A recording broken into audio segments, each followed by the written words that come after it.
আউযুবিল্লাহিস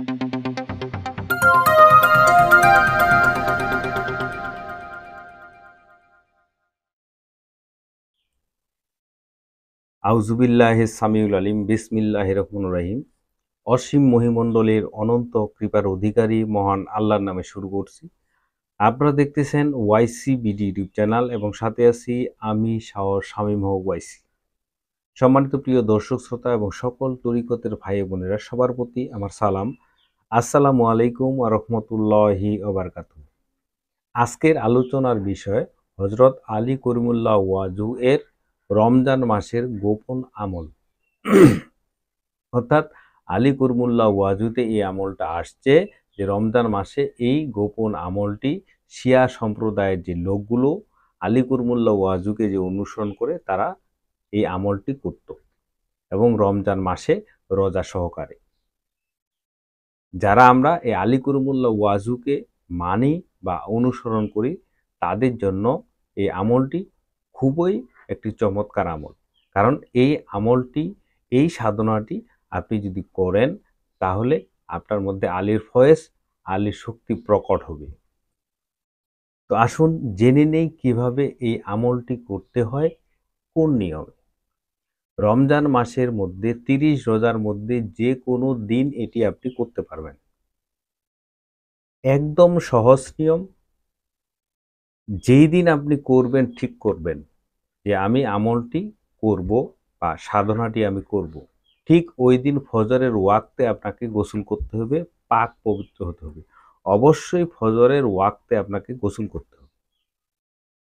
ফজরের ওয়াক্তে গোসল হয়ে গেল, এরপরে চাস্তের নামাজের যে ওয়াক্ত আসবে, এই চাস্তের নামাজের ওয়াক্তের সময় আপনাকে একটা আয়াত পাঠ করতে হবে। সেই আয়াতটা হলো ইয়া জাল জালালে ওয়াল একরাম, ইয়া জাল জালালে ওয়াল একরাম, ইয়া জাল জালালে ওয়াল একরাম।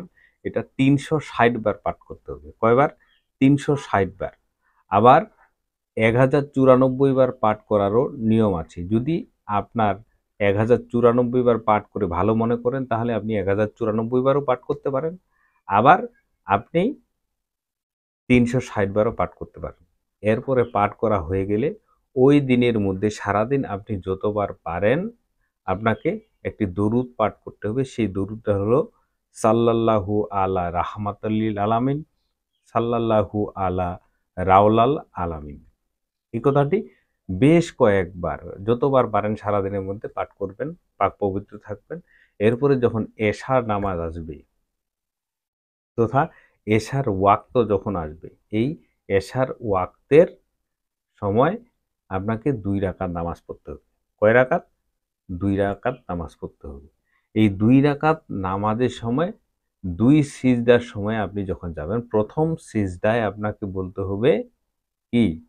আলহামদুলিল্লাহ আশ-শুকরু লিল্লাহ, আলহামদুলিল্লাহ আশ-শুকরু লিল্লাহ। আমি আবারও বলি, সিজদার সময় কি বলবেন? আলহামদুলিল্লাহ আশ-শুকরু লিল্লাহ। 100 বার পাঠ করবেন। আবার যখন পরবর্তী সিজদায় যাবেন, দ্বিতীয় সিজদায় যখন যাবেন, তখন আবার এই আলহামদুলিল্লাহ আশ-শুকরু লিল্লাহ এটা আবার 100 বার পাঠ করতে হবে। অর্থাৎ 2 রাকাত নামাজে 2 সিজদায় আপনাকে 200 বার পাঠ করতে হবে। এই 200 বার পাঠ করা হয়ে গেলে আপনার এই আমলটি পরিপূর্ণ হয়ে গেল। খুব সহজ। প্রথমে আপনাকে কি করতে হবে? যেই দিন আপনি এই আমলটি করবেন সেই দিন আমলটি করলে আপনাকে ফজরের ওয়াক্তে গোসল করতে হবে এবং চাস্তের নামাজের ওয়াক্তের সময় আপনাকে কি 360 বার অথবা 1094 বার পাঠ করতে হবে কি ইয়া জাল জালালে ওয়াল একরাম, ইয়া জাল জালালে ওয়াল একরাম, ইয়া জাল জালালে ওয়াল একরাম। তারপরে ওই দিন সারাদিনের মধ্যে একটি দরুদ পাঠ করবেন। দরুদটি হলো কি সাল্লাল্লাহু আলা রাহমাতাল্লিল আলামিন, সাল্লাল্লাহু আলা রাওলাল আলামিন। এটি সারাদিনের মধ্যে যতবার পাঠ করবেন। এরপরে আপনাকে এশার নামাজের পরে 2 ওয়াক্ত নামাজ পড়তে হবে। 2 ওয়াক্ত নামাজে 2 সিজদায় 100 বার করে আপনাকে পাঠ করতে হবে কি? আলহামদুলিল্লাহ আশ-শুকরু লিল্লাহ, আলহামদুলিল্লাহ আশ-শুকরু লিল্লাহ, আলহামদুলিল্লাহ আশ-শুকরু লিল্লাহ। এইভাবে এই আমলটি করতে পারেন এবং আলী করিমুল্লাহ ওয়াজুর ফয়েজ, আলী করিমুল্লাহ ওয়াজুর স্বপ্নে দর্শন আপনি পাবেন। এবং এটি শিয়া সম্প্রদায়েরা আবার এই আমলটি অনেকে আশুরার দিনও করে। আশুরার দিনে রোজা রাখে, তারপরে এই আমলটি করে। এই আমলটি খুব শক্তিশালী। এই আমলটি আমাদেরকে সবাইকে করতে হবে যদি আমরা আলী করিমুল্লাহ ওয়াজুকে মানি।